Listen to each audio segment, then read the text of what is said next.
Hello guys, welcome back to our channel again. I hope you all are doing well and staying safe.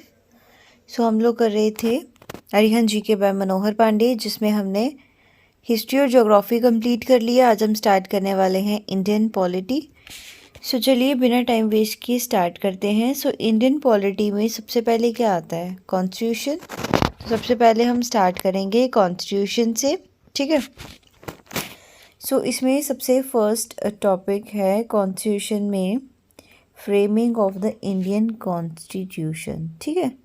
सो ये जो idea था constitution का, constitution को लाने का, संविधान बनाने का, ये फर्स्ट किसने दिया था? एम.एन. रॉय ने, ठीक है। एम.एन. रॉय ने ये आइडिया दिया था कि इंडिया में भी क्या होना चाहिए? संविधान होना चाहिए। फिर कॉन्स्टिट्यूशन को फ्रेम किया गया कॉन्स्टिट्यूशन असेंबली के द्वारा। इंडिया की जो कॉन्स्टिट्यूशन असेंबली थी उसके द्वारा कॉन्स्टिट्यूशन को फ्रेम किया गया। 16 मई 1946 को इसका सेटअप हो गया, ठीक है। In accordance with the cabinet mission plan under chairmanship of किसके अंडर थी इसकी चेयरमैनशिप? कौन थे इसके चेयरपर्सन बोल सकते हैं? चेयरमैन जो थे वो कौन थे वो देखेंगे। सच्चिदानंद सिन्हा जो थे इसके चेयरमैन थे इनिशियल, मतलब स्टार्टिंग में। फिर डॉक्टर राजेंद्र प्रसाद और एच.सी. मुखर्जी जो थे वो इलेक्ट किए गए एज अ प्रेसिडेंट और वाइस प्रेसिडेंट, ठीक है। डॉक्टर राजेंद्र प्रसाद को जो है वो प्रेसिडेंट बनाया गया और एच.सी. मुखर्जी को वाइस प्रेसिडेंट बनाया गया 11 दिसंबर 1946 में, ठीक है। बी.एन. राव जो थे वो अपॉइंट किए गए as a constitutional adviser. BN. Rau को जो है वो कॉन्स्टिट्यूशन एडवाइज़र बनाया गया उस टाइम पे। संविधान के टोटल मेंबरशिप जो संविधान कॉन्स्टिट्यूंट असेंबली की जो मेंबर्स थे वो कितने थे? टोटल 389 थे, जिनमें से 292 जो थे वो रिप्रेजेंटेटिव थे ब्रिटिश स्टेट्स के, 93 जो हैं वो रिप्रेजेंटेटिव थे प्रिंसली स्टेट के, और 4 जो थे वो थे chief commissioner province of Delhi, Ajmer और कूर्ग ब्रिटिश बलूचिस्तान के। जो 4 प्रोविंसेस के क्या थे? ये कमिश्नर थे, चीफ कमिश्नर थे, ठीक है। उसके बाद में जो चेयरमैन थे ड्राफ्टिंग कमेटी के वो कौन थे? वो थे डॉक्टर बी.आर. अम्बेडकर, ठीक है। उनको जो है father of the Indian constitution भी बोला जाता है। फादर ऑफ इंडियन कॉन्स्टिट्यूशन कौन है? Doctor B R. अम्बेडकर। सो यहाँ तक आई होप आपको समझ में आ गया होगा।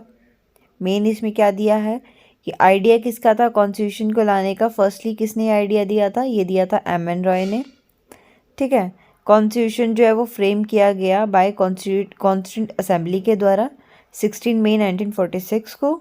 डॉक्टर राजेंद्र प्रसाद को जो है प्रेसिडेंट बनाया गया और एच.सी. मुखर्जी को वाइस प्रेसिडेंट बनाया गया, ठीक है। बी.एन. राव को अपॉइंट किया गया as a constitution adviser. Total members कितने थे? 389, जिसमें से 292 जो थे वो ब्रिटिश स्टेट के रिप्रेजेंटेटिव थे, 93 जो प्रिंसली स्टेट के रिप्रेजेंटेटिव थे, और 4 जो थे वो चीफ कमिश्नर थे प्रोविंसेस ऑफ दिल्ली के, अजमेर मेवाड़ के, कूर्ग के और ब्रिटिश बलूचिस्तान के। और जो चेयरमैन थे ड्राफ्टिंग कमेटी के वो बी.आर. अम्बेडकर को बनाया गया, जिनको फादर ऑफ इंडियन कॉन्स्टिट्यूशन भी बोला जाता है। उसके बाद में आता है enactment of the constitution. Constitution संविधान जो है कब एनेक्ट हुआ? सो कॉन्स्टिट्यूशन असेंबली ने कितना टाइम लिया बनने के लिए? पूरा संविधान बनने के लिए कितना टाइम लिया था? 2 years 11 months 18 days to complete constitution. हमारा संविधान बनने के लिए 2 साल 11 महीने 18 दिन लगे थे, ठीक है।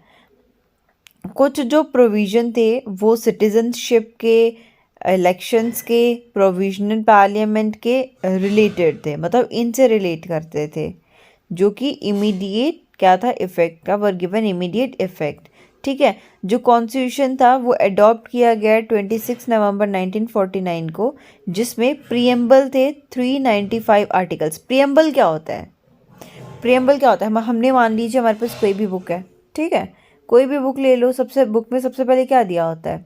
इंडेक्स पेज दिया होता है या कंटेंट जिस पर लिखा होता है ना, मतलब उसमें सारे क्या लिखा था, मेन टॉपिक्स जो उसमें है, हमारे चैप्टर के नेम्स कि कौन कौन से चैप्टर इस बुक में है। मान लीजिए हमने मैथ की कोई बुक ले ली, फर्स्ट जो इंडेक्स पेज होगा उस पर ये चैप्टर, इसमें अलजेब्रा है, इसमें डाटा हैंडलिंग है, इसमें स्क्वायर रूट्स है, फिर क्यूब रूट्स है, ऐसे से चैप्टर्स के नाम दिए होते हैं। Preamble is just like the content page, मतलब इंडेक्स पेज। प्रियम्बल का मतलब कि जिसमें इन शॉर्ट दिया होता है कि कॉन्स्टिट्यूशन में क्या क्या है, ठीक है। वैसे कॉन्स्टिट्यूशन जो था वो 26 नवंबर 1949 को अडॉप्ट हुआ, जिसमें एक प्रियम्बल था, 395 आर्टिकल्स, जिनको किस में डिवाइड किया गया, 395 आर्टिकल्स को 22 पार्ट्स में और 8 स्केड्यूल में, ठीक है। 22 पार्ट्स और 8 स्केड्यूल में डिवाइड किया गया। Presently it has 448 articles. अभी 448 आर्टिकल हैं जिनको 25 पार्ट्स में और 12 स्केड्यूल्स में डिवाइड किया गया। जब 395 आर्टिकल्स थे तो 22 पार्ट्स थे और 8 स्केड्यूल्स थे। अब 448 आर्टिकल्स हैं तो 25 पार्ट्स हैं और 12 स्केड्यूल्स हैं, ठीक है। उसके बाद में आता है आपका enforcement of constitution was delayed till, कब तक डिले किया गया, मतलब एनफोर्समेंट को कॉन्स्टिट्यूशन की 26 जनवरी तक क्यों किया गया, बिकॉज 1929 पे इस दिन में क्या हुआ था, इंडियन नेशनल कांग्रेस जो पूर्ण स्वराज की डिमांड कर रही थी इन लाहौर सेशन में, ठीक है, चेयर्ड बाय JL नेहरू। और कौन उसको चेयर्ड कर रहा था उस टाइम पे, जवाहरलाल नेहरू उसको चेयर्ड कर रहे थे। ओके, सो कॉन्स्टिट्यूशन जो है वो फोर्स में कब आया, 26 जनवरी 1915 में, जिसको एज अ हम रिपब्लिक डे सेलिब्रेट करते हैं। कॉन्स्टिट्यूशन जो है 26 जनवरी 1950 को लागू हो गया था, फोर्स में आ गया था, ठीक है। सो जो कॉन्स्टिट्यूशन असेंबली है उसने हमारे नेशनल फ्लैग को 22 जुलाई 1947 में अडॉप्ट किया। इट वाज डिज़ाइन बाय, किसने बनाया था इसको, पिंगाली वेंकैया में, ठीक है। सो सॉरी अगर मैं इसको मिस प्रोनाउंस कर रही हूँ। उसके बाद में आती हैं कुछ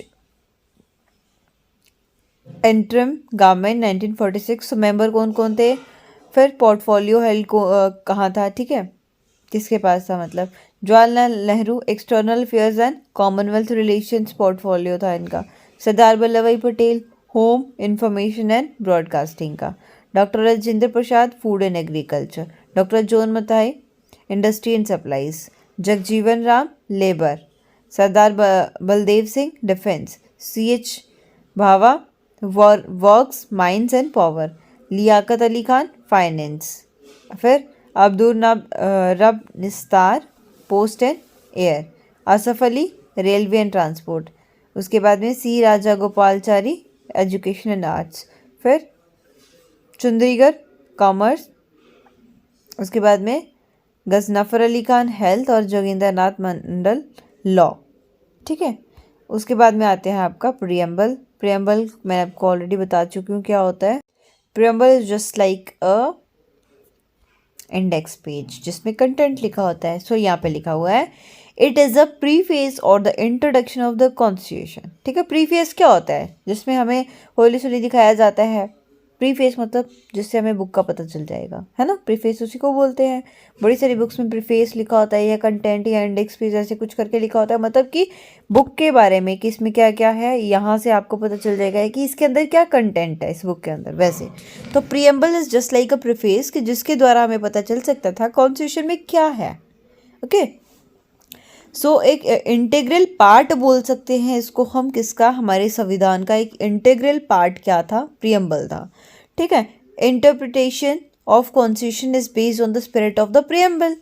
उसके बाद में ऑब्जेक्टिव रिसोल्यूशन बोल सकते हैं या फिर drafted move by Pandit Jawaharlal Nehru and adopted by the constitution assembly ultimately become the preamble. मतलब जो भी हमारे कॉन्स्टिट्यूशन में था उनका ऑब्जेक्टिव रिसोल्यूशंस बोल सकते थे, मेन कि इसमें क्या है। वैसे किसके द्वारा ये किया गया, पंडित जवाहरलाल नेहरू, और किसके द्वारा अडॉप्ट किया गया था, कॉन्स्टिट्यूशन असेंबली के द्वारा, जिसको क्या बना दिया गया, प्रीएम्बल बना दिया गया। उसके बाद में आइडिया ऑफ प्रीएम्बल कहाँ से बोरो किया था, कॉन्स्टिट्यूशन ऑफ यूएसए के संविधान से जो है वो प्रीएम्बल का आइडिया बोरो किया गया। फिर socialist, secular, integrity, were added by the 42nd Constitutional Amendment Act in 1976। जब 42nd कॉन्स्टिट्यूशन अमेंडमेंट हुई, लागू हुआ एक्ट 1976 में, तब ये वर्ड सोशलिस्ट, सेकुलर और इंटीग्रिटी जो है वो क्या किए गए, ऐड किए गए हमारे कॉन्स्टिट्यूशन में। Preamble, we the people of India, preamble में क्या लिखा था, ठीक है, प्रियम्बल है था क्या हमारे कॉन्स्टिट्यूशन का, वो पढ़ेंगे। We the people of India having solemnly resolved to constitute India into a sovereign, socialist, secular, democratic republic and to secure to all its citizens justice, social, economic and political, liberty of thoughts, expression, belief, faith and worship, quality of status and of opportunity, and to promote among them all fraternity, assuring the dignity of individual and the unity and the integrity of the nations in our constituent assembly. This adopt, enact and give to this 26th day of November 1949 to hereby adopt, enact and give to ourselves this constitution। सो देखिए ये था हमारे constitution का preamble index page. यहाँ से हमें क्या क्या चीज़ें देखने को मिल रही हैं कि इसमें हम अपने कॉन्स्टिट्यूशन में क्या पढ़ने वाले हैं। हम socialist, secular, democratic, republic, sovereign, justice, social, economic, political, liberty, thoughts, liberty of thoughts, हमारे expressions, belief, faith, worship, equality, status, opportunity, fraternity, सबके बारे में पढ़ने वाले हैं अपने रिलेटेड, ठीक है। सब हम क्या पढ़ने वाले हैं इसमें कि हमें क्या क्या राइट्स हैं, हमें सोशली क्या क्या राइट्स हैं, ठीक है। तो हम सब क्या पढ़ते, किस में पढ़ते हैं, ये कॉन्स्टिट्यूशन में पढ़ते हैं। सो ये इसका प्रियम्बल था। उसके बाद में sources of Indian constitution. Indian constitution अब ऐसा थोड़ी है कि किसी के माइंड में एक चीज़ आई, प्रियम्बल बनाएंगे, ये कॉन्स्टिट्यूशन बनाएंगे। ये भी तो आइडिया कहीं से बोरो किया कि यूएस का, अगर यूएसए का है, यूके का है, जापान का है, जर्मनी का है, कनाडा का है कॉन्स्टिट्यूशन, तो हमारा भी होना चाहिए। उनको देख के मतलब वहाँ से आइडिया आया। वैसे ही कॉन्स्टिट्यूशन में क्या क्या चीज़ें होनी चाहिए, ये आइडियाज़ भी कहीं कहीं से लिए गए थे। सो कहाँ कहाँ से लिए गए थे वो पढ़ेंगे। तो यूके से क्या कौन से आइडियाज़ इन्होंने लिए वो हम देखेंगे। Rule of law, cabinet system, ठीक है, प्रेरोगेटिव, पार्लियामेंट्री गवर्नमेंट, फिर bicameral parliament, CAG office, single citizenship, law making procedures. उसके बाद में यूएसए से Britain constitution, vice president as the ex officio chairman of upper house, fundamental rights, supreme court, independence of judiciary and judicial reviews, preamble. फिर ईस्टर्न वाइल USSR से fundamental duties, Australia से concurrent list, joint sitting of parliament, Japan procedure established by law, Germany suspension of fundamental rights during the emergency, Canada scheme of the federation with the strong center and distribution of power between the center and the state and the placing residuary powers with the centers। उसके बाद में आता है आपका Ireland. So concept of a directive, principles of state policy, method of election of the president। South Africa से procedure for amendment of the constitution and election of the members of Rajya Sabha. France republican ideals of liberty, equality and fraternity in the preamble. So ये था इसके source. उसके बाद में आता है main features, क्या क्या फीचर्स मेन जो हैं वो थे, bulkiest written constitution in the world. फिर combination of rigidity and flexibility. Third है parliamentary system of government, federal system with unitary bias, fundamental rights and duties, directive principles of state policy, जिसको DPSP बोलते हैं, ठीक है। ये बहुत important topic है हमारे। वैसे कॉन्स्टिट्यूशन ही बहुत जैसे आर्टिकल्स हैं तो बहुत इंपॉर्टेंट रहते हैं, कौन कौन से रहते हैं वो हम आगे जाके पढ़ेंगे, ठीक है। उसके बाद में integrated and independent judiciary, single citizenship, emergency power, universal adult franchise. फिर उसके बाद में आ जाता है आपका इम्पोर्टेंट आर्टिकल्स। सो आज के लिए इतना ही। आर्टिकल से हम स्टार्ट करेंगे कल से। सो आई होप आपको आज की वीडियो अच्छी लगी हो। अगर अच्छी लगी हो तो लाइक करना, शेयर करना, सब्सक्राइब करना मेरे चैनल को। And thanks for watching my video.